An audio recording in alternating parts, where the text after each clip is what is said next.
firms, tradespeople, and more. Learn more at progressivecommercial.com. Funding for This Is Nashville comes from you, our listeners. And Tennessee State Parks, with a variety of getaway accommodations, including cabins and lodges, guests can experience the great outdoors without giving up modern amenities. Learn more at tnstateparks.com. I'm Blake Farmer, and this is Nashville, a Roundabout edition. The Roundabout is when our expert panel helps us digest the news of the week. And today we are focused entirely on Venezuela. It's a story that's still evolving by the day. And while it can feel a world away, it is as close as our neighbors. The 160th Special Operations Aviation Regiment, known as the Night Stalkers, based at Fort Campbell, that's the sprawling Army post near Clarksville, well, they're the ones who were tapped for the mission to fly Delta Force commandos into Caracas to capture President Nicolas Maduro. One of those pilots was injured, we've learned. The New York Times reports it was the mission leader whose helicopter was damaged, but somehow remained operational and didn't go down. Those helicopters were flown by an elite force based right here at our Army post. And then after the news of Maduro's capture, Venezuelans from around Middle Tennessee gathered at Plaza Mariachi on Owensville Road to celebrate the end of a dictatorship, it seems. The 2-hour DJ'd dance party was streamed online for the world to see. ¡Viva Venezuela esa verga, caballero! ¡Viva Venezuela! We got some dancing here in the studio now. This hour, we're going to slow down for just a moment to try to understand the local impacts and the politics of this moment. And we welcome your calls throughout the hour. How are you feeling as you learn more about our involvement in Venezuela? What concerns you? Are you hopeful? If you're from Venezuela or even South America, we'd love to hear from you. And today we do welcome your calls in English or Spanish, as we do have Spanish-speaking help on the phones today. The number is 615-760-2000. Or you can join in the chat at our video live stream. That's at youtube.com/@WPLN. Thanks for watching. I'm looking at you. All right, so for our panel today includes Vero Salcedo of Spanish language media Nashville Noticias and her translator, Mike Bautista. Thank you so much for being here. Yeah, thank you so much for inviting us. I'm excited for inviting us for the talking about what happened in Venezuela. Well, thank you. Yeah. And Veronica will often be speaking through her translator, Mike, who's sitting right beside her and being so helpful. Really appreciate it, Mike. Thank you, Blake. We're so glad and we're so excited to be part of this. I know we got a lot of questions happening on these days. This has been such a tremendous happening around the world. So we thank you for opening this space to understand what's happening. Well, Ivan Moreno is over here to my left, a Venezuelan here in Nashville who fled the country 7 years ago, still has family there, which we'll talk about. Welcome, Ivan. Thank you so much for having me. And on the line from Houston, Mark Jones, Chair of Latin American Studies at Rice University, joining us remotely. Thank you so much for offering your expertise. Welcome to This Is Nashville. Oh, it's my pleasure. Thanks for having me on. Well, let me go straight to Yvonne. Did you join the celebrations here in Nashville after Maduro was captured? Yeah, of course. We were waiting for this more than 20 years. I mean, Maduro came to the power about 13 years ago. And after many tries of taking him out by just voting, we have been robbed all this time. So finally, President Trump do something for us. Yeah. And this is to listeners. If you joined the celebrations, you're from Venezuela or somewhere around those parts, we'd love to hear from you today. The number is 615-760-2000. Veronica, are Venezuelans a large part of the Spanish-speaking population in Nashville? Yeah. Yes. A lot of people. The last years, a lot of people are coming in Nashville, in Old Smyrna, Laverne, Nashville, Eniac. I think so. The people are fine in Nashville. Good job, good neighbors. opportunities, everything. I think so. The community in Venezuelan is fine. They also, I say, Nashville. I love it. No, is nice. Is very only. This is last year's. This is year's. Is one problem for the lawyers is. Because of their citizenship and yes. the documents? Yes. And I see. Too, the no documents and documents. I live in different times for the lawyer, the enforcements. Yeah. Yeah, entonces the people is They're crazy. struggling, right? They're It's struggling. crazy. What- Yes.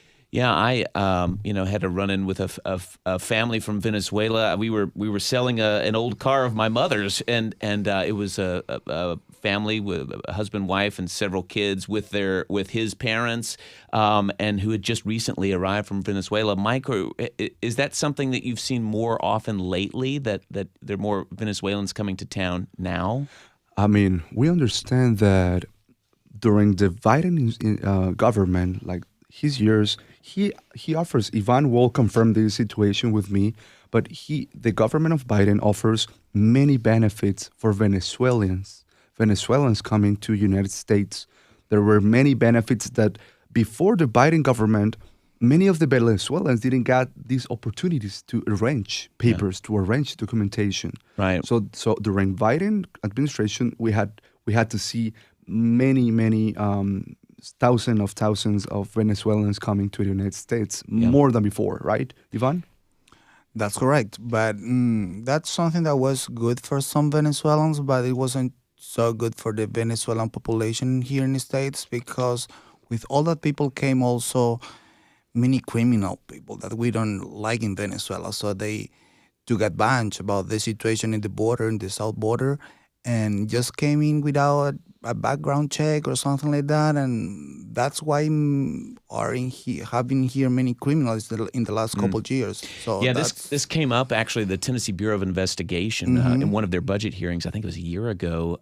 It came up where there was sort of some talk about Venezuelan gangs, and it sounded like there wasn't as much there as the director of the TBI had first said. But again, that there was some criminal element that was of concern to law enforcement.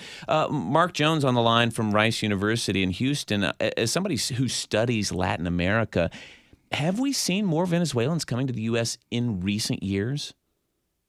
Well, yes. There was the big push, during, Hugo Chavez took office 1999, and his regime became more and more oppressive as his tenure went on. By the time Nicolas Maduro took over about 13 years ago, it was getting very repressive. And so we saw a mass migration from Venezuela, both due to political oppression, but also dire economic conditions. Then, as one of your panelists mentioned, the Biden administration provided for what's called temporary protected status. It's something that can be given to people from other countries when conditions in those countries are such that it's not possible for them or difficult for them to return. That was originally started for people from Honduras, or at least used in large numbers from people in Honduras, El Salvador, who were affected by Hurricane Mitch more than 20 years ago.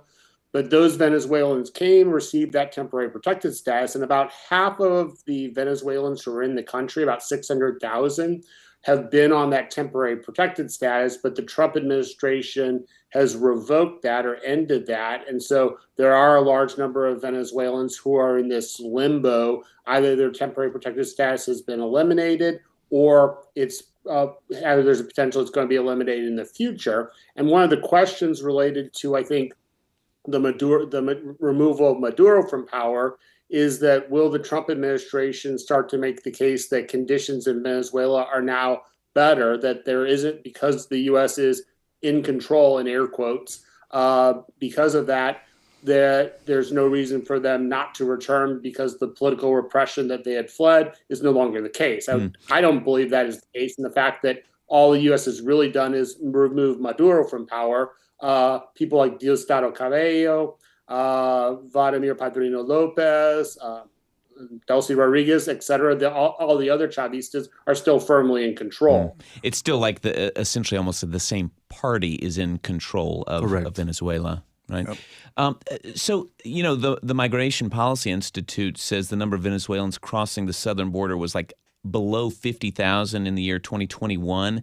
And then just a couple years later, it was over more than 250,000. Is that all because of that Biden-era policy, Mark Jones? A lot of it was. The Biden administration effectively sort of countered what they believed was the previous Trump administration's what they viewed as restrictive immigration policy by effectively opening up the borders. And as one of your panelists mentioned, that allowed a large number of people to come across, but with virtually no filtering or background checks on those individuals. We had a very tragic case here in Houston where a young girl, Jocelyn Nungaray, was murdered by two young Venezuelans with criminal backgrounds or alleged criminal backgrounds who were just stopped briefly and then essentially sent on their way. Because of the TPS status, both people who came across the border as well as people who came directly from Venezuela was very attractive because it allowed people to live and work in the United States as well as receive some benefits. Towards the end of the Biden administration, that they began to sort of crack back on that, and certainly under Donald Trump, the number of people crossing the border has plummeted. If you're just joining us, I'm Blake Farmer. This is Nashville. It's our weekly roundabout where we digest the headlines together, and it's really just one big headline, a lot of little sub-headlines today, all related to Venezuela. We're taking your calls. It's really a community discussion. What questions do you need answered? What are you learning that concerns you? The number is 615-760-2000. And a reminder, we can handle in Spanish today. If you'd like to call and use your native tongue, you can also leave a question or a comment in the chat at our live stream at youtube.com/@WPLN. Yvonne, what was Venezuela like when you left 7 years ago? Wow, it was so complicated. Well, as a Venezuelan living in a dictatorship, you can have control of anything. I mean, it's complicated for us. And when I left, it was pretty hard for us. I remember like in 2015, we didn't have food. So we... You mean your family literally did not have a place to get food? Exactly. So wow. the production was so hard. And it has been like that for forever. Like sometimes you don't have food to buy. You have money by any reason, but you don't find food to get. Why? Where's the because food? Of the production. The government took all the companies, all the manufacturers to their power, and they didn't produce enough food for us. So they don't know how to handle a company. So basically, that's why we couldn't get food and basic items of groceries, whatever. And then in 2017, we have food, but then we don't have money to buy them, to get that, because they decide to import everything from here, from other countries in dollars. That's not our currency, and that's so hard for us to get that. So we didn't have money to get the basic groceries, So it was so hard when I left. Wow. What were you doing there for work? I was working in a family company for 12 years, and basically that's one of the reasons why I left, because the government, this company is about construction area or supplies, and the government decide to give some houses or homes for poor people, but that's kind of not really true. I mean, that's absolutely true, but it's a kind of business that they have, and as a company that sells supplies, the government decide to take advantage of us and companies like mine, so they start to give us some pressure to give them better price, even when we pay really? more money for that. So you're saying it made it hard to even do business exactly. in the country. Exactly. Well, we're taking your phone calls today, and let's go ahead and take one right now. Rachel, you're somewhere here in Middle Tennessee. You're on This Is Nashville. Go ahead. Hi, thank you for having me.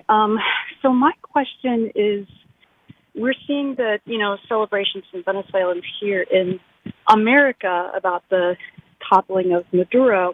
However, I've seen that Venezuelans in Venezuela are not allowed to celebrate as the vice president has taken over, and from what I've seen is essentially continuing Maduro's reign. So America is spinning the capture of Maduro as ending that kind of oppression in Venezuela. However, if his regime is continuing in the Venezuelan, vice president, it's possible to keep spinning his capture as liberation for Venezuelans as opposed to the clear business operation for oil that it is. Rachel, we've got your question, and Yvonne, you've got family who's still in. Yeah. What are they seeing? Do they feel are they celebrating, and can they do that publicly? Exactly. So to clarify here, our celebration is so simple. We have been dealing with this for a long time, and this is not the end of the situation. This is not the end of the regime. This is basically one important step. And for us, it's something big because we have been waiting for something to happen, and nothing happens never. So all the governments around Latin America, they didn't talk about our rights for a long time. So now they want to say, oh, but what's going on in Venezuela? The president has some rights, but what about us? But answering her question, yeah, I mean, we have been celebrating basically for that because it's something for us, something pretty big for us. And the people in Venezuela can't do that because what happens, actually, there is a new law that allows to the police or to the officers to check your phone if you are in the street. They can they can come look at your phone. Yeah, they can look at your phone. So they can check your text. They could even check a text message thread with you. Exactly, and your social media to see if you are celebrating for that. They can see your family groups, some WhatsApp chats. Have you been careful what you say to your family who's there? Absolutely. I mean, I have a really good friend, and she said, Ivan, I don't want to talk about this anymore from now. So I understood. So that's something. What she do after that? Just delete our chat and start over a new conversation or something, whatever. So if I want to know how is everything, just how are you doing? How is your family? Wow. Nothing direct to say what's going on with the government. Are you okay with the police? Have you been checked in the last minute? Yvonne, thank you for helping us kind of understand the complex situation on the ground there. I hope that helped, Rachel. We need to take our first break, and when we come back, we'll focus a little bit more on the domestic politics of trying to run another country from afar. We'll also keep taking your calls. The number 615-760-2000, or you can chime in at youtube.com/@WPLN, where we're streaming video with a live chat. So stay with us. This is Nashville.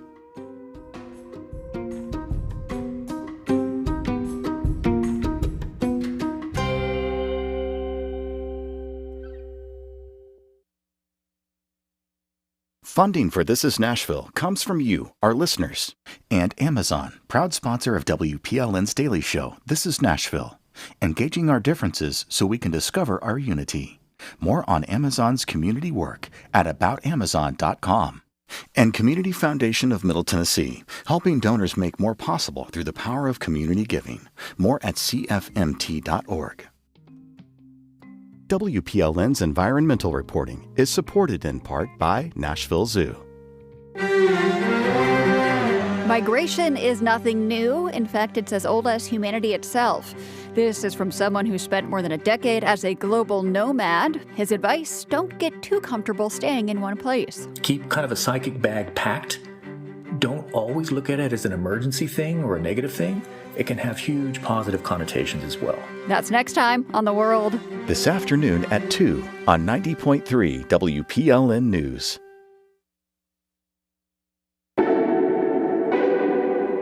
I'm Blake Farmer, and this is Nashville, a Roundabout edition.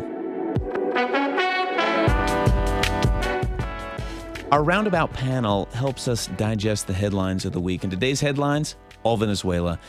We're going to bring in one more voice to the room. In fact, he's been sitting quietly here in the room with the rest of us. But political science professor Jamail, dean of the MTSU Honors College, welcome back to This Is Nashville. Glad to be here. Still with us are Vero Salcedo of Nashville Noticias and her translator Mike Bautista, who also has his own thoughts that we get from time to time, and Venezuela native Ivan Moreno, who moved to Nashville 7 years ago. Thank you. And we've got Mark Jones on the line, a chair of Latin American Studies at Rice University. And we're taking your calls, questions, comments. We'll try to handle them in English or Spanish. Bear with us on that front. But the number is 615-760-2000, or you can weigh in at youtube.com/@WPLM, where we're streaming video, and there's a running chat. We'll get some of those comments on the air as well.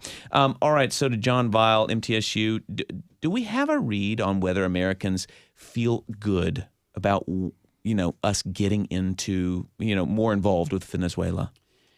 I think there's general agreement that Maduro had to go, and that it's a good thing that he's gone. Most Americans oppose illegal drugs, which apparently some of which come from there. But I think in some ways we might have a wolf by the ears.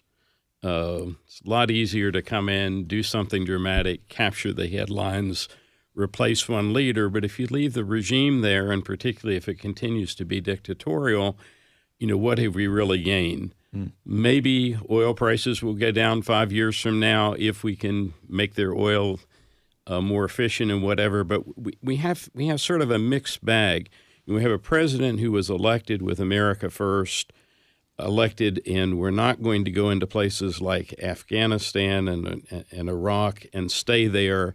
And now we're hearing, well, it could be months, it could be years that we're going to be there. So I think this has the potential for further fracturing some of the MAGA base right now. Yeah, well, to that point, we've got a caller on the line, Sarah in Nashville.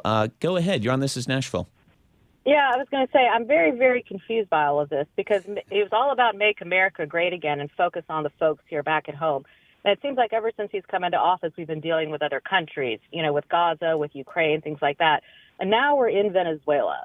And again, it always seems like whenever we get involved in things like this, Iraq, Afghanistan, even Vietnam, in the end, it ends up seems like worse for the people there in Venezuela. So does anyone know what the grand master plan is or how we're going to do this, basically? Yeah, Mark Jones, a chair of Latin American Studies, got a bead on the grand plan? Well, I don't think there really is a grand plan. We have a president who often makes snap decisions and can be influenced by those around him. I think other than removing Maduro from power, we'll have to wait and see what the long-term plan is.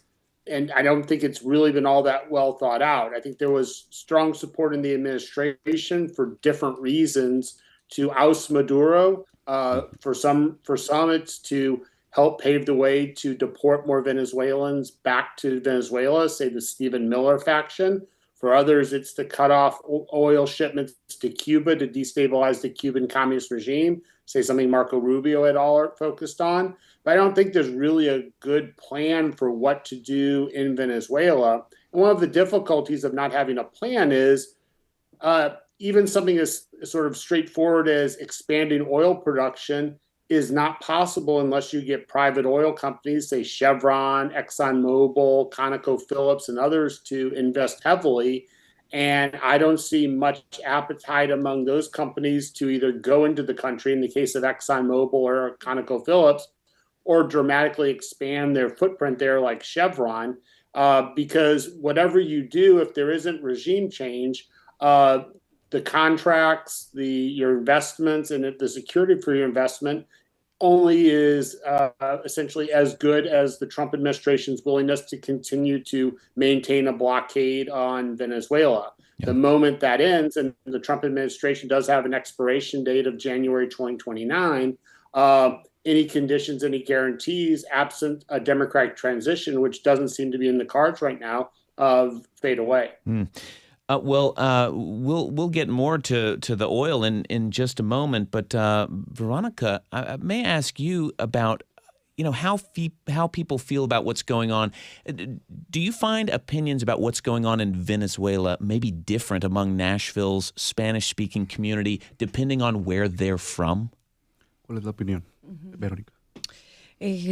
Bueno, pues creemos que la comunidad obviamente ha venido a buscar oportunidades. Desafortunadamente, bueno, pues ahorita la situación todavía aquí en Estados Unidos se ha complicado, pero lo que hemos escuchado es que mucha gente quiere volver a Venezuela, quiere obviamente encontrar un país libre o encontrar un país lleno de oportunidades como lo dejaron hace algunos años y bueno, quieren que Venezuela resurja como un país también con muchos recursos y con muchas oportunidades para obviamente pues estarles dando a las nuevas generaciones. Basically, Veronica was speaking about how Venezuelans love the United States and in Nashville because they grow, the business growing that has come from last year. We know Nashville, Tennessee has been one of the growest economies on the States. And many Venezuelans are really happy to be back to their country, to be back and define a well-managed and well-resources and good management from the government country. So for them to live and to be back to their roots. Yeah. And Yvonne, what do you find? Well, answering real quick about the call, she said if there is a plan for it. Yeah. I'm not sure if there is a plan, the president have to share it. We have to remember that we are dealing with drug lords. So these people is not just easygoing. They have been there for a long time because they know how to do it. They know how to avoid, by dialogues and taking some advantage for the opposite, because that's another thing that we have in Venezuela. We have an opposition to the government that are like them too. So they are playing the same game. They like in the same party. Are you saying that even the opposition is not necessarily trustworthy? Exactly. In your view? Yeah. And they know. And why is that happening? They were okay. They were people that we could trust. But then with the money, because as I say, these drug lords know how to handle these people. They know how to control everything with money, with dialogues, and those kind of stuff that have been working for them. When you say dialogues, are you saying like they know how to say the right things? No, they know how to earn time or win time. I'm not sure how to say. Okay. And just talking or doing some, how you say, dialogues? Dialogues. Okay. Yeah. And in Mark Jones, do you want to chime in here? Well, yeah, I mean, Yvonne's exactly right. What we've seen with the Chavista regime is that they've been very good at dealing with pressure to, say, transition to democracy or improve human rights by sitting down to the negotiating table, talking about things, planning things, proposing things, but with really no true intent to actually go through with them. And so the most likely strategy that they're going to follow if they do what they've done in the past is try to drag this process out, to try to do the bare minimum that they need to do to keep kicking the can forward, with the goal that the Trump administration will either lose interest, have its attention drawn elsewhere, face a serious defeat in the 2026 midterms, say losing control of the House, and then be far more concerned about impeachment proceedings and other committee hearings than Venezuela, with the goal that a year from now or 2 years from now, we're not talking about Venezuela anymore, and that the same people who are in control now, who've been in control for the past 20 years, are in control then. For listeners who supported Donald Trump in the last election, how are you feeling about his moves in Venezuela? And for those who maybe didn't support the president in the last election, can you see some positives coming from this episode as we're talking today? The number 615-760-2000 or comment at youtube.com/@WPLN. Let's go to the phones. Elizabeth, you're on This Is Nashville. Go ahead. Yes, thank you. I moved to Venezuela, married a Venezuelan in 1976, right after the oil was nationalized. During those years, Venezuelans sent more foreign students to the U.S. to be educated than any other country besides Iran. All those people went back because they saw that it was a place of opportunity.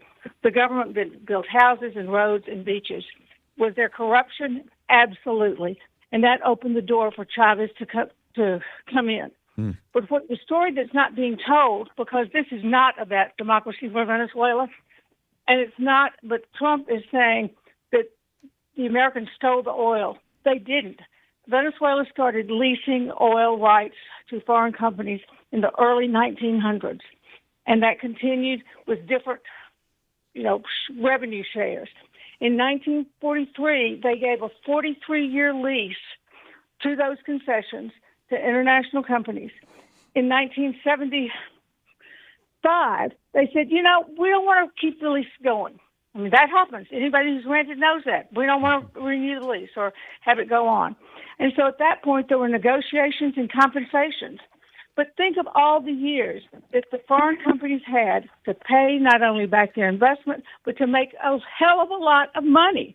So it's fictitious to say that Venezuela stole Americans' oil. Number one, it's not America's oil.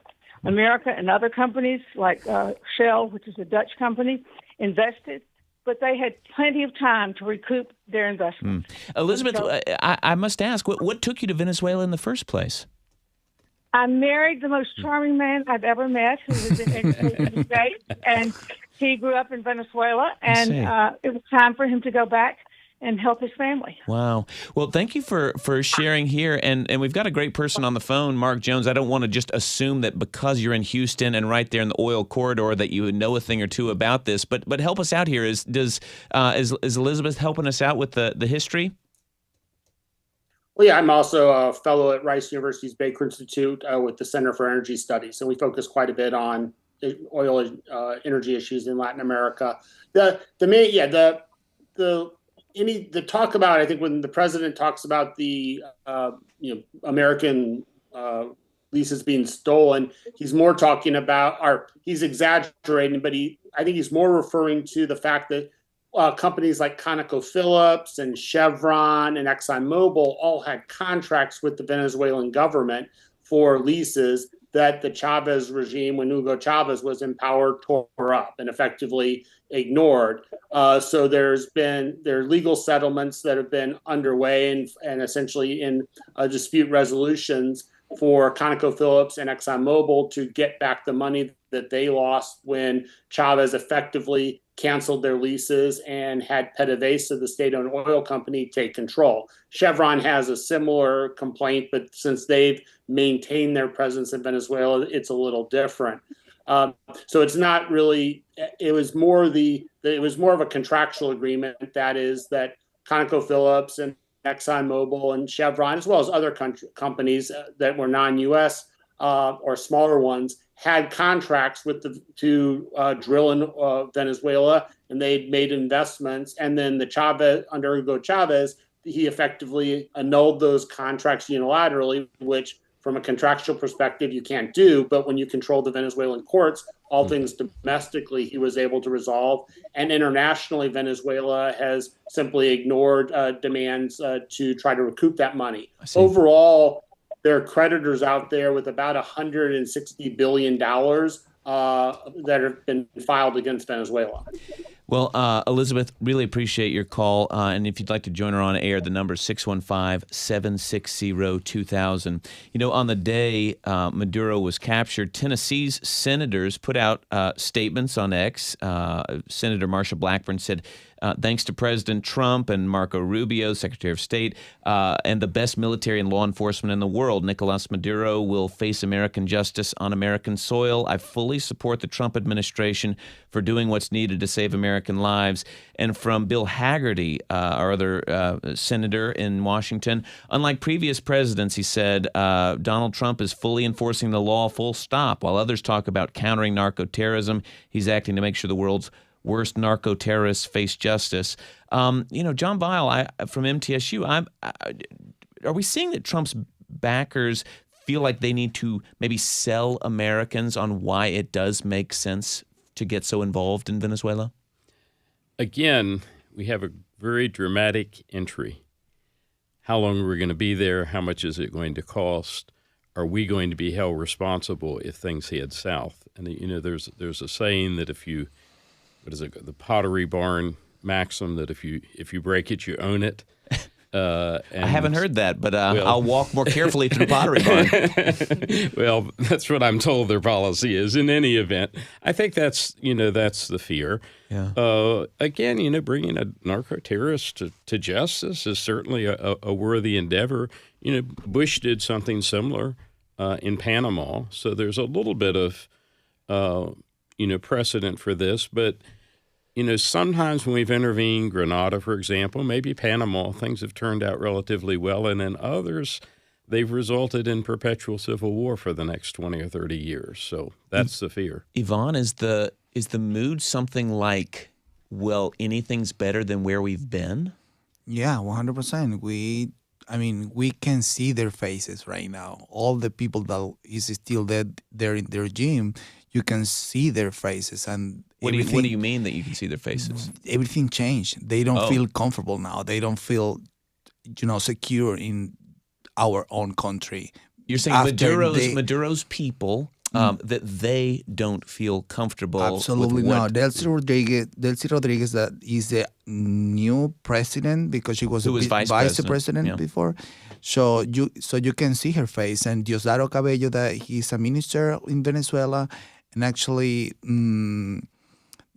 their team, all the Maduro team that is still in the power in Venezuela, when you see their faces, you can see that they are sure that their days are just counting down. So they know that they don't gonna be there for more than a couple of weeks or months. We need to take one last break. When we return, more of your calls on the big story of the week and some thoughts, views from our Roundabout panel on Venezuela. So stay with us. This is Nashville.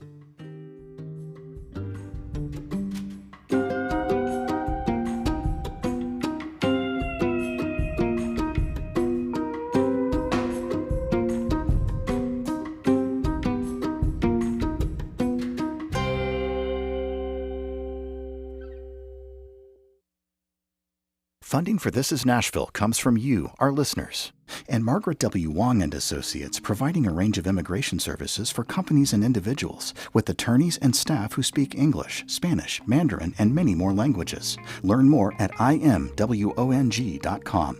And the Hal Allen Clinic, specializing in minimally invasive robotic spine surgery and laser brain tumor surgery. For 40 years, the neurosurgeons of the Hal Allen Clinic have been national leaders in brain and spine surgery. This week on the WPLN giveaways page, tickets to Leonard Slatkin's Hollywood January 21st and Disney's Frozen January 24th from Nashville Symphony and The Girl of the Golden West January 22nd from Nashville Opera. WPLN.org/giveaways. Did you know, in addition to the service we provide on 90.3 FM WPLN, Nashville's local news and NPR station, we also offer classical music on HD radio? Next time you're in the car, tune to 90.3 FM, and when the HD symbol comes on, select HD2. And when you're at home, ask your smart speaker to play Nashville Classical. More about Nashville Public Radio's multiple audio services, including schedules and ways to listen at WPLN.org. I'm Blake Farmer, and this is Nashville, a Roundabout edition.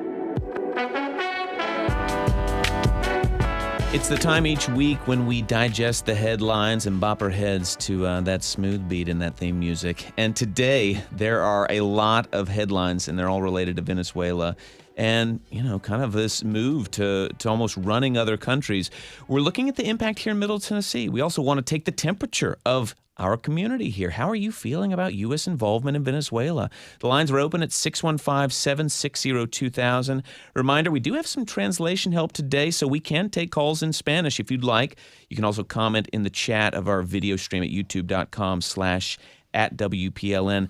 We've got Veronica Salcedo of Nashville Noticias and her translator. Yvonne Moreno, who's a Venezuelan living here in Nashville. John Weil across from me is a political science professor at MTSU. And Mark Jones, chair of Latin American Studies at Rice University in Houston. A great panel to have together. The phone number to reach us, 615-760-2000. Veronica, I wonder if you find, would Latin Americans living in Nashville want to see more U.S. involvement in South America, Central America? Bueno, creo que muchas, bueno, el caso de Venezuela pedía gritos ayuda, ¿verdad? Con el tema político, pero creo que todos los demás países o nosotros, obviamente, como personas extranjeras y que vemos los problemas que viven nuestros países, creemos que definitivamente cada país tiene que resolver sus problemas, ¿no? Cada país tiene que tener, desde luego, las medidas o tiene que tener los planes, obviamente, de cómo enfrentar sus propios problemas. Creo que lo que vimos en Venezuela ha sido un tema muy específico y bueno, muy polémico también, hemos escuchado, pero creo que también México, como Guatemala, como Honduras, creo que ellos están de acuerdo que bueno, ellos quieren obviamente vivir sus problemas y crecer con sus problemas. Hemos visto cómo han avanzado muchos países, pero sin duda alguna, bueno, pues todavía hay mucho por hacer. No, hemos escuchado, por ejemplo, la voz de la presidenta de México, donde dice, bueno, estamos aquí para resolver nuestros problemas, para eso nos eligió el pueblo, para encontrar soluciones, problema político, económico, social y también, por supuesto, de seguridad. Mike, catch us up, yeah. That'll be long to translate, but basically, Veronica was telling about the Venezuela was screaming for help. Venezuela was in a situation for we need support, we need help, we need y'all, Donald Trump to help us out. But most of the Latin American countries, Hispanic countries like Mexico, Guatemala, they do choose their governors to help them out, to fix their problems. So we heard Mexico's leadership saying, hey, we fix our things, we got sovereignty. That's the sovereignty of problems. So well, that's pretty much what you're saying. Hispanics, Mexico is saying we'll take care of our own problems. We don't need America's help. In the ways that brings or jumps against sovereignty. Okay. Don't cross the line. Don't cross the line, because we have always have good relations, definitely, of helping each other in themes of infrastructure, migration, and many things, between the line, Got it. I'm curious, Mark Jones on the line from Houston, Rice University. I heard somebody say something and realized I had totally missed this term. It's a new one, but still, the Monroe Doctrine, if that's how we're saying it. Can you help us understand this reference to the Monroe Doctrine and how President Donald Trump, Monroe, where it comes from, how he's reviving it? Right. So the Monroe Doctrine was a doctrine by President Monroe from the 1800s, where the United States made a claim that it had extra interest in anything that went on in the Western Hemisphere, and had the ability and right to intervene to protect its interests. So the idea is that the United States has a special sphere of influence in the Americas, and that can essentially gives it the right or ability to intervene at will to remove governments from power that it views as a threat, and to install or promote governments that it views as allies. That characterized U.S. support during, say, the 50s and 60s and 70s in places like Guatemala, Chile, the Dominican Republic, where you saw U.S. intervention, sometimes the U.S. supporting coups, the U.S. supporting the assassination of political leaders. That had sort of gone by the wayside, and really, as we sort of moved into a more global era, but Donald Trump is reviving it. And I think one of the difficulties and the precedent that President Trump is creating is that if the United States has this ability under essentially the Monroe Doctrine to intervene at will when it views its interests at threat, then does China have the same right in its sphere of influence, say, vis-a-vis Taiwan? And does Russia have the same right in its sphere of influence, say, vis-a-vis Ukraine? Well, John Weil from MTSU, can you kind of put this in perspective here in terms of other recent presidents? Has everyone kind of put their own spin on foreign policy to this degree? There was a good deal of continuity, I think, during the Cold War. A lot of that has broken down.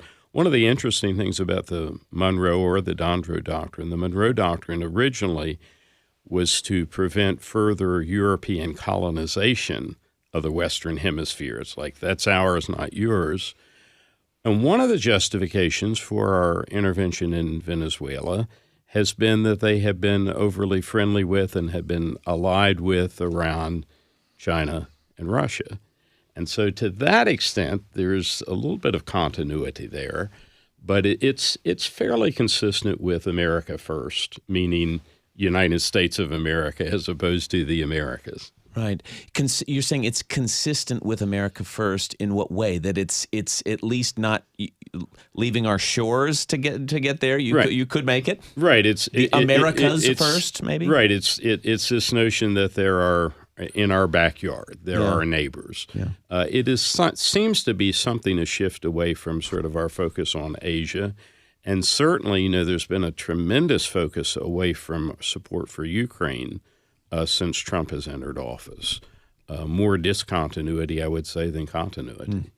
Well, to listeners, how do you feel about the U.S. focusing more on the Western Hemisphere? Would you be glad to see us, kind of focus on the Americas? What good could come from a focus on these two continents here? 615-760-2000. I'm going to go to the phones. Trina's been waiting patiently. You're on This Is Nashville. Go ahead. Hi, yes. I was just kind of surprised that Maduro was apprehended and brought to America to face trial. Given the Trump administration's track record in court, they've lost quite a few court cases. I'm just wondering if the panel has any thoughts on what will happen if they lose the case against Maduro.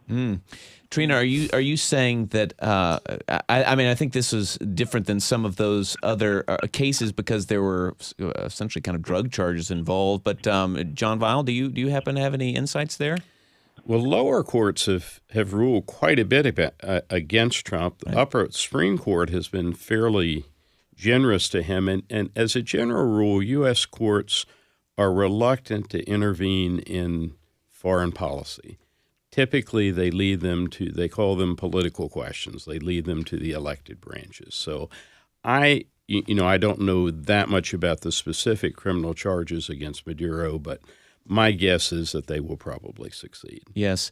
A good episode of The Daily from the New York Times this week, or if you listen here at 6:30 on weeknights. But Trina, maybe not great help, though. Mark Jones, do you have anything else you'd want to add?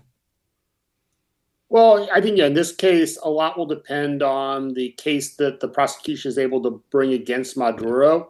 And given the fact that we have, the former head of Venezuelan intelligence incarcerated here in the United States, as well as the person who managed relations between Venezuela and the Colombian guerrillas, I don't think the Trump administration or the prosecution is going to be lacking for evidence that Nicolas Maduro and his wife, Cecilia Flores, engaged in drug trafficking. So it shouldn't be, it was really the real decision was to actually extract him and bring him to the United States. They should be successful in making the case in court against Maduro. And as one of the panelists mentioned, the courts are the way that Maduro could potentially skate or essentially get out of the charges would be that he was unjustly kidnapped from Venezuela.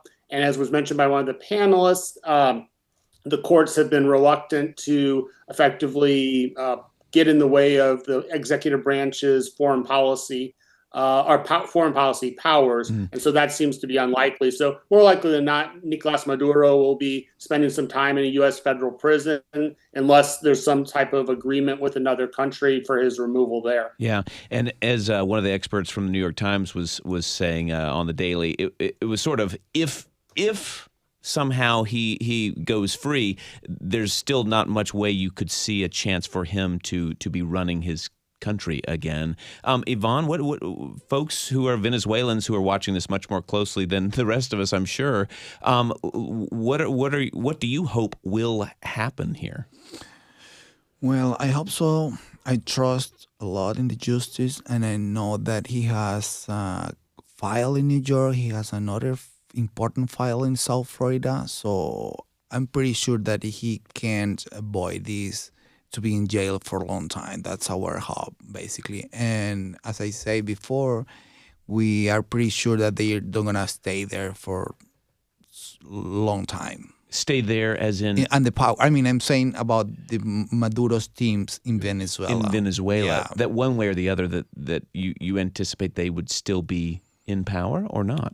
I don't think they're going to stay there forever. Yeah. I mean, not for a long time. I would say at least, or I hope so, a year or less than that. Yeah.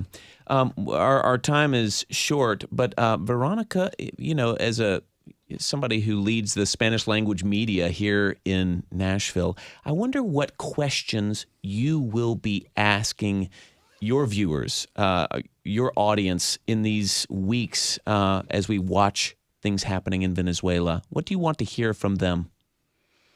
Can you repeat the question? Yeah, Blake?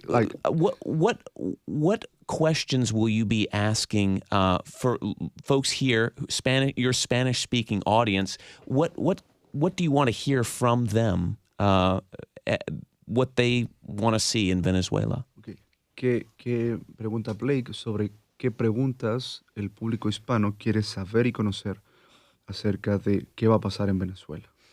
Bueno, creo que es la pregunta que todos estamos a la expectativa, ¿no? Estamos en expectativa cuánto tiempo le va a tardar a Venezuela organizar toda la parte económica, social, de seguridad, ¿no? Realmente estamos viendo de qué manera se va a llevar a cabo el desenvolvimiento de este cambio, ¿verdad? Este cambio y obviamente la toma de la intervención de Estados Unidos en Venezuela. La pregunta que todos estamos haciendo es realmente cuándo va a comenzar esa transformación, cuándo la comunidad de Venezuela se va a sentir segura o cuándo realmente, hasta dónde realmente Estados Unidos va a intervenir en asuntos que obviamente compiten única y exclusivamente a la gente de Venezuela, ¿no? De cómo organizarse, de cómo van a partir ahora después de tantos años que estuvieron sujetos a un posicionamiento, a una situación bastante dura para ellos. Mike, a quick summary? Yeah, basically Vero was saying the Spanish community is so expectancy and understand. We have the same question: how is this gonna develop? How we're gonna organize? How this government will translate, make the transition for the Venezuelan to feel safety, to feel good, to have a clear and a good country, so they can go back and visit it. And yeah, we have the same. I would like to add that I just read that today the Congress approved to avoid to Trump for have so many more actions. From the 52 votes, 48 were against to avoid to Trump to make more military actions after today. Well, there will be more headlines for sure in the coming days. Thank you so much to Veronica Salcedo and her translator, Mike Bautista from Nashville Noticias. Thanks to Ivan Moreno for bringing the Venezuelan perspective here in Nashville. Thanks to John Vile of MTSU and Mark Jones joining from Rice in Houston. That is a wrap on this Roundabout episode. Thanks for tuning in this hour. This is Nashville is a production of Nashville Public Radio. Today's episode produced by Mary Mancini, directed by Tasha A.F. Limley, Josh Deepen, and Paige Flager handling the phones, board operator Liv Lombardi, and that theme music, Larange and Namir Blade. I'm Blake Farmer. Go in peace. Students can chart their new intellectual and career journey through Vanderbilt's Master of Liberal Arts and Science program, which is designed to be ideal for working professionals and lifelong learners. MLAS offers flexible scheduling and a variety of evening classes taught by Vanderbilt's renowned faculty in the fine and creative arts, history, literature and creative writing, and the social sciences. Now accepting applications for the spring term. Details at vanderbilt.edu/MLAS.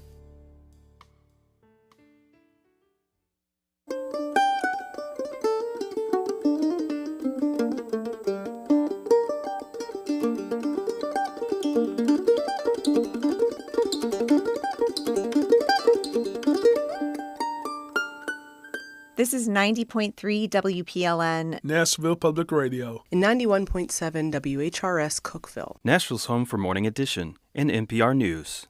WPLN.org is where you can find more from WPLN News, including the Nash Villager, your human-powered newsletter and podcast, exploring Nashville news and history. Subscribe to both at WPLN.org.